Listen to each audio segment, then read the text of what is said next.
Hello everyone. The question is, which of the following is not a fundamental right? तो इन सब options में से कौन सा ऑप्शन ऐसा है जो कि हमारा एक फंडामेंटल राइट नहीं है? ठीक है। तो सबसे पहले अगर हम फंडामेंटल राइट्स की बात करें तो ये कॉन्स्टिट्यूशन के पार्ट 3 में के अंडर आता है और इसके अंदर आर्टिकल 12 से लेके 35 आर्टिकल्स तक आते हैं। तो अगर सबसे पहले हम option A that is right to property की बात करें तो राइट टू प्रॉपर्टी पहले हमारा एक फंडामेंटल राइट था, बट इसको ओमिट कर दिया गया कॉन्स्टिट्यूशन 44th अमेंडमेंट एक्ट 1978 के थ्रू।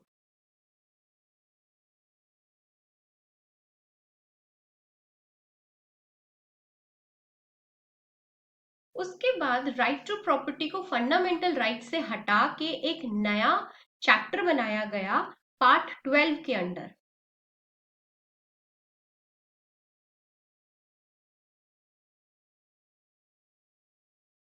जो कि हमारा चैप्टर नंबर 4 है। इसके अंडर आता है सेक्शन नंबर 300। ये डील करता है राइट टू प्रॉपर्टी से रिलेटेड।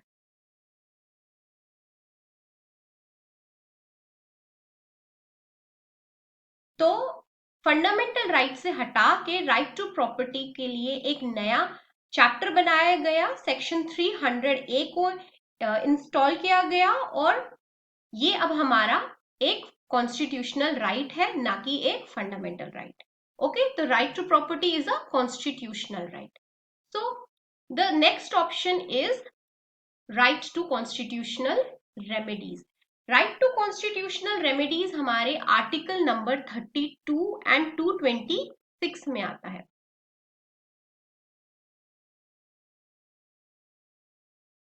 आर्टिकल 32 डील करता है सुप्रीम कोर्ट के साथ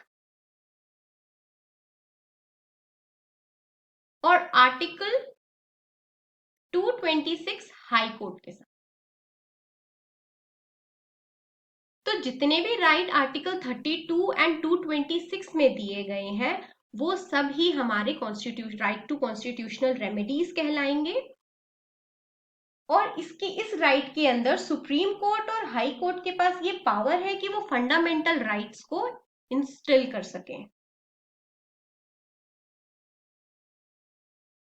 okay, so now if we come to option number 3rd, that is cultural and educational right. Cultural and educational right हमारे part 3 of the constitution में आता है under article number 29 and 30।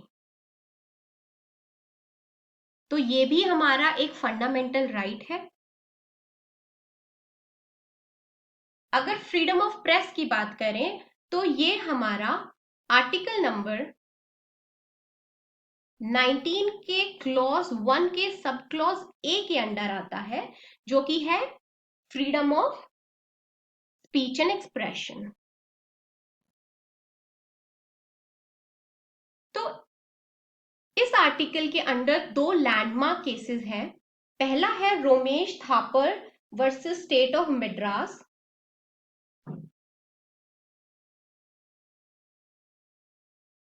और दूसरा है Indian Express newspaper versus Union of India.